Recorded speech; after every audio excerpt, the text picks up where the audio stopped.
pick your bird or birds. You can pick as many as you'd like. Just take note of which ones are sticking out to you. We're going to be going through them in this order: 1, 2, and 3.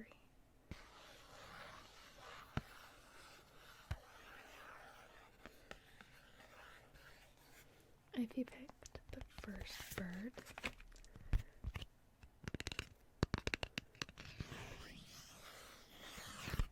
then you got the eagle, which represents perception, leadership, and renewal.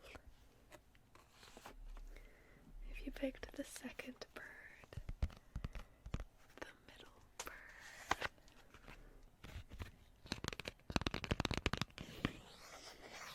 then you got the duck, which represents weathering storms, transition, and prosperity.